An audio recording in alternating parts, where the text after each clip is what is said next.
کوئی جزیرہ تھا، وہاں کا سیاسی نظم یہ تھا کہ سال کی آخری تاریخ کو جو ان کا موجودہ بادشاہ ہوتا اس کو جنگل میں چھوڑتے اور نیا بادشاہ لینے کے لیے وہ ساحل پہ آ جاتے۔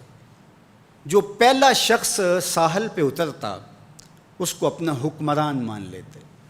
جو بھی حکمران بن جاتا وہ خوش ہو جاتا، حالانکہ اس کو بتا دیتے کہ ایک سال کے لیے تجھے منتخب کیا ہے، سال کی آخری تاریخ کو تخت سے اٹھائیں گے، باندھیں گے، جکڑیں گے، اور اسی جزیرے کے دوسرے کنارے ایک جنگل ہے جہاں خاردار جھاڑیاں اور موذی جانور ہیں، وہاں تجھے پھینک دیں گے۔ وہ بھول جاتا، کہتا دیکھی جائے گی۔ اور سال کی آخری تاریخ جب وہ رسیاں اور زنجیریں لے کے آتے تو وہ پریشان ہو جاتا کہ آنکھ جھپکنے میں سال گزر گیا، پتہ ہی نہیں چلا۔ پھر روتا ہوا چیختا ہوا اس جنگل میں جاتا اور لوگ اس کو چھوڑ کے آ جاتے اور درندوں کا رزق بن جاتا۔ اور جو بھی آتا اس نے کبھی انکار نہیں کیا تھا۔ پہلی بار ایسا ہوا کہ جس شخص کو انہوں نے ہار ڈالے، گارڈ آف آنر دیا، تعظیم تکریم دی، سیلوٹ کیا، اس نے کہا یہ سب کیا ہے؟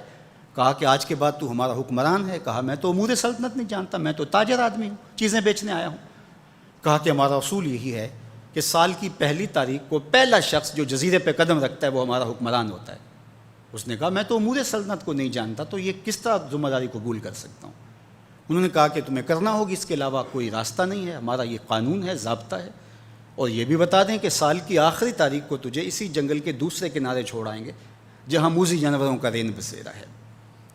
تو اس نے کہا اگر انجام اتنا دردناک اور خطرناک ہے پھر تو میں بالکل جانے کے لیے تیار نہیں ہوں۔ تو انہوں نے کہا تو چاہے نہ چاہے باندھ کے بھی تخت پہ بٹھانا پڑا تمہیں بٹھائیں گے۔ اس نے کہا اچھا مجھے یہ بتاؤ کہ سال بعد میری بات مانو گے یا نہیں؟ اس نے کہا کہ ہاں، قانون میں تو ترمیم نہیں کر پائے گا، لیکن یہ ہوگا کہ تیرے انتظامی حکم ہم ماننے پہ مجبور ہوں گے۔ اس نے کہا ٹھیک ہے، میں تمہارا حکمران بننے کے لیے تیار ہوں۔ رومی بولتے ہیں کہ جب بھی کوئی شخص تخت نشین ہوتا تو وہ بھول جاتا کہ میرے 7 سال کی آخری تاریخ میں کیا ہونے والا ہے۔ وہ عیش و عشرت کرتا اور یوں وقت گزارتا، سال کی آخری تاریخ آنکھ جھپکنے میں آ جاتی۔ لیکن یہ پہلا شخص تھا، تخت نشین ہوتے اس نے پہلا حکم نامہ جاری یہ کیا کہ کمانڈوز بلائے جائیں۔ بلائے گئے، کہا اس جنگل میں چلے جاؤ جہاں تم بادشاہوں کو پھینک کے آتے ہو اور وہاں کے موذی جانور کاٹ ڈالو۔ پھر بلدیہ کے ملازمین بلائے، کہا جاؤ جا کے وہاں کی جھاڑیاں کاٹو۔ پھر معمار بلائے، کہا جا کے وہاں محل تیار کرو۔ کچھ لوگوں کو بلایا، کہا جا کے وہاں پھول لگاؤ، پھلدار درخت لگاؤ، سایہ دار شجر لگاؤ۔ پوری حکومتی مشینری اس جنگل کو کٹوانے، وہاں کے موذی جانور قتل کروانے اور وہاں خوبصورت محل بنوانے، کنویں کھدوانے اور پھلدار درخت لگوانے میں صرف کر دی۔ اب سال کی آخری تاریخ کو جب وہ زنجیریں لے کر آئے تو اس نے کہا کہ مجھے کیوں جکڑتے ہو، میں خود جانے کے لیے تیار ہوں، اس لیے کہ یہ اس تخت پہ آرام سے نہ بیٹھا، یہاں بیٹھ کے تیاری وہاں کی کرتا رہا جہاں اس نے جانا تھا۔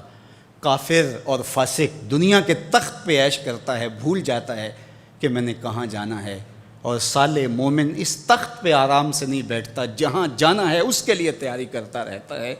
اور جب جنازہ اٹھتا ہے تو وہ کہتا ہے اجلوا بی ولا تؤخروا بی، دیر نہ کرو، مجھے جلدی لے جاؤ، میرا تو وہاں انتظار ہو رہا ہے۔ اور پھر جب وہ وہاں پہنچتا ہے تو القبر روضۃ من ریاض الجنہ، وہ جنت کے باغوں میں سے باغ بن چکی ہوتی ہے۔ وہ سارے تھور، ساری جھاڑیاں، ساری آگ اور وہاں کے سارے بھڑکتے ہوئے شعلے بجھا چکا ہوتا ہے، اپنے اعمال کے لشکر بھیج کے۔ ہم نے دیکھنا ہے کہ ہم یہاں آخرت کے لیے کچھ بھیج رہے ہیں کہ یہیں سب کچھ لٹا رہے ہیں۔ دنیا کے مختلف ممالک میں جانا ہوتا ہے۔ تو ایک دفعہ میں اٹلی گیا تو وہاں ایک شہر میں مجھے کچھ دوست لے گئے، تو وہ چھوٹا سا گھر تھا، تو 20 سے 30 لوگ وہاں رہ رہے تھے۔ تو میں بڑا حیرت زدہ ہوا، تو میں نے کہا کہ آپ یہاں تنگ سی جگہ پہ 20-25 لوگ رہ رہے ہیں تو اتنی مشکل میں کیوں رہ رہے ہیں؟ تو کوئی بڑا سا گھر خرید لیں، آسودہ رہیں۔ تو انہوں نے کہا کہ جناب آپ ہمارے علاقے میں جا کے دیکھیں، 5-5 کنال کے گھر ہم نے وہاں شروع کیے ہیں۔ ہم یہاں کمائی کرنے آئے ہیں، عیش کرنا تھوڑے آئے ہیں۔ ہم تو چند سالوں کے لیے یہاں آئے ہیں، اس لیے ہم یہاں سے کماتے ہیں، بھیجتے وہاں ہے جہاں ہم نے ہمیشہ جا کے رہنا ہے۔ میں نے کہا یہی تو میں سمجھانے آیا ہوں، جہاں جتنا رہنا ہے وہاں کا انتظام بھی اس حساب سے کرو۔ حضور نے فرمایا کن فی الدنیا کأنک غریب او عابر السبیل، دنیا میں ایسے رہو جس طرح مسافر اجنبی رہتا ہے۔ دنیا پر جینا لگا کے بیٹھ جاؤ، چند دن کے لیے آئے ہو، یہ آخرت کی کھیتی ہے، دارالعمل ہے، وہ آخر دارالجزا ہے، تو قبل اس سے کہ وہ وقت آئے ہاتھ ملتے رہ جائیں، توبہ کا در کھلا ہے، سورج ابھی مغرب سے طلوع نہیں ہوا، اللہ کی رحمتیں برس رہی ہیں، اٹھے ہوئے ہاتھ وہ